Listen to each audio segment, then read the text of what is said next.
What does it take to be a man? Is it coming from Brussels and having big muscles? Do you have to be like Jean-Claude Van Damme? Is that what it takes to be a man? And is your masculinity then based upon your physical ability, upon your sporting capabilities, and upon how much you can bench press? Do you have to have well-toned biceps, well-toned triceps, well-toned lats and abs? Are you less of a man if you're a little bit skinny, or if you carry a little bit too much fat or flab? And if you enjoy a friendly chat or gab with a woman and have friends of a different gender, does that make you a ladies' man, implying you've got to have some other agenda? Is it not possible to just want to befriend her without wanting to bend her over? Because I have daughters, a sister and a mum, and guess what?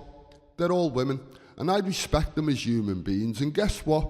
Women are human beings, and to be a man doesn't mean you have to act like some kind of fiend, with your only motivation being to get into a woman's jeans. Is that what being a ladies' man means? Do real men just want to get inside a woman's pants, or are we a little bit more evolved than that, a little bit more advanced? And if that's what it takes to be a man, then what's a man's man? Is that someone who wants to get inside a man's pants? Or is it going out with the lads and drinking beer? And if your mate gets a bit emotional and wants to open up and talk about his deepest fears, you tell him to man up, stop crying like a girl and stop acting like a queer. And so he mans up and he holds back that desperate tear, and he holds back from sharing how those dark and despairing thoughts were becoming more and more severe. And then suddenly, one day, he's gone. He's no longer here. But hey, he kept it all in and he did what he did to be a man, if that's what it takes to be a man. Because I see it as men, we struggle to show our gentler side and express our sensitivities and express that basic human need for some TLC.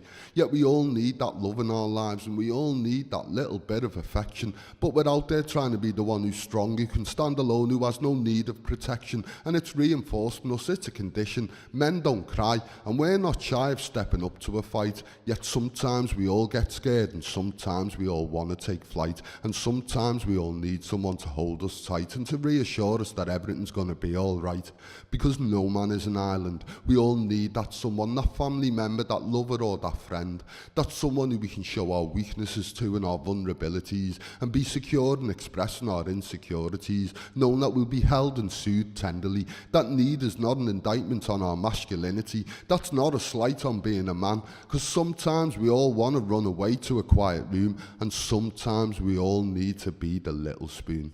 And I'm not afraid to confess that I see people of all genders and sexual persuasions with strengths I know I don't possess, with the maturity, confidence and courage I could never contest. And this is not my weakness. This doesn't mean my manhood should be considered something less than the average man. And that doesn't make me gay. And it doesn't mean I want to be a woman. It simply makes me human. Just one person offering one man's perspective, one man's opinion. And I can only apply my definition of being a man to self. I'm not here to force these views onto anybody else. So if you're gay, straight, bisexual, trisexual, metrosexual, conceptual, pansexual, transsexual, transgender, transfluid, transpenine, transvestite, a dominatrix, intercellentrix, a submissive, into water sports, swinging, or a little bit of S&M, then if it's between consenting adults, frankly, my dear, I couldn't give a damn. Because this shouldn't be about our gender or our sexual persuasion. It should be about, are we striving to be the best version of the most honest person that we can, whatever it takes to be a man. I'm not a protester. I'm not a protester. This I do protest. I'm really not a protester, but I must protest. Now, I'm not here to preach, and I'm not trying to say I know what's best, but I really must protest and get this off my chest. Are we just going to stagnate while we procrastinate, protesting outside some factory gate, while we perpetuate and propagate the same old worn-out and obsolete tactics? You see, to me, our petitions, our protest marches, and our one-day strikes are starting to look a little bit geriatric. And I can give you some examples. There was 1 million protesters on the street. They were screaming no to war in Iraq. Now, this didn't stop an attack, and it didn't stop the making of 1 million mourning mothers dressed in black. We all know about the civil rights protests. We've all heard of Martin Luther King's dream. Yet over 50 years passes, and Black Lives Matter, we still hear protesters scream. And today we can protest against government cuts while politicians say we're all in this together, but austerity relentlessly has us protesting against one another. It's those benefit cheats or it's those immigrants' fault. But where are the protests about the billions spent on war and stashed away in the bankers' vaults? And what's their excuse? They call it a fiscal downturn. They claim it's complicated economics. Well, it's straightforward and it's simple. What they're feeding us is complete and utter bollocks. But as I said, I'm not a protester. I'm not making a request to object or making a plea to the powers that be to allow me to stand in a particular place and spout some politically correct slogan in someone's face. Because let's have it right, that's never really going to change a thing. And I will not dance, and I certainly won't sing to somebody else's tune, because I am nobody's coon. You see, nobody can give you freedom. You take it. The words of Malcolm X. Now, he wasn't asking for permission and he wasn't making a request and he wasn't saying we had to protest to be free. What he was saying was our freedom is our birthright and we have the authority to take it by any means necessary. But then, how do we take that freedom? What can we do if we don't protest? What can we do when every day we're told to conform, we're told to obey the rules, to obey the law, and there's this constant pressure to follow a social norm? So what can we do? Well, there's this quote by a 19th century philosopher called Henry David Thoreau, and I think he addressed this matter with what he had to say. This is how it goes. Unjust laws exist. Shall we be content to obey them, or shall we endeavour to amend them and obey them until we have succeeded? Or shall we transgress them at once? Well, let's transgress them at once and let's see what we can achieve, because we could take Rosa Parks as our lead, because there's a woman who is a torch, a shining light of the civil rights movement, yet not because she went on a protest. Yet Rosa Parks was the ripple that became the wave that brought about change. And as I said, not because she went on a protest, and not because of that age-old myth that she was simply tired and needed to rest.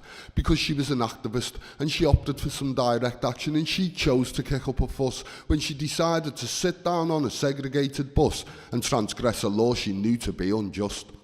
And as Mahatma Gandhi once said, an unjust law is in itself a species of violence. So like Rosa Parks, let's offer some resistance, let's show some civil disobedience, because our inalienable right to act in self-defence. Because it's how we decide to live that determines whether or not we are free. Not some lawmaker telling us what we can do and who we should be, or telling us what bullshit we need to digest and where, when and how we're allowed to protest.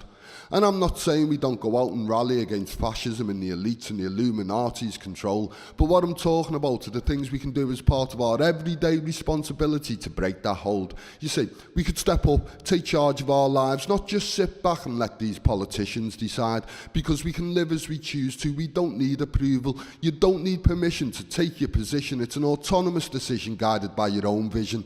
And when we're motivated by a respect for our common humanity and a recognition of everybody's right to be free, we could unite, we could exercise that birthright, draw on our ancestral might, and maybe we could conclude this centuries-old fight with a clear and effective process.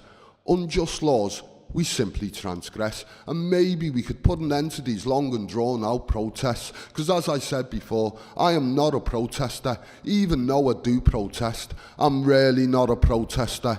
This I must protest. Fuck off. When we use the term fuck off, we can often get this bad press. So I'm going to try and offer a little bit of balance, and I'm going to hopefully redress the view that using language like fuck off just makes us lazy, crude and vulgar. Because let's be honest, we all use these words one way or another. And that's because the term fuck off is such a versatile phrase and it can be said in so many different ways. You see, fuck off has many different meanings and can convey so many different feelings depending on the context and depending on the way in which it's expressed, or on the tone with which it's enunciated, the emotion that's articulated and the inflection that's accentuated. And you can splutter, some may cough, some can even offer a cynical fuck off. And you can say this as a challenge, you can say it to dispute, or you can say it to refute a claim that stretches the truth. Or you can say fuck off with a sense of disbelief and incredulity, like when someone does a poem about the use of profanity and you say to yourself, no, fuck off, this can't be true. But it is, and this is not just an excuse to turn the air blue. You see, fuck off can be said with a wary resilience. It can be said as a request for some time or some distance, or as an appeal for somebody to desist in their persistence. Because fuck off can be a statement of resistance when our spirit starts to wane, when life becomes a strain. Fuck off can be an appeal for it to refrain, a request to cease whatever it is that's causing pain, and that's when we can say fuck off with implore and disdain. And then fuck off can also be said as a final warning, as a last chance, but now it's said with authority instead of that tired and wary stance. And this fuck off is not a request to desist or an appeal for some distance. It's foreboding and it's uttered with a command and deliverance. And in this instance, fuck off can be accompanied by a hard and glaring glance. On a lighter note, fuck off can be an expression of awe, like when something is so astounding that you're compelled to drop your jaw, or when something is so stunning that it nearly knocks you to the floor, and you feel that sense of wonder and you're almost in a state of shock. That's when you can express that sense of amazement with a dumbfounded fuck off.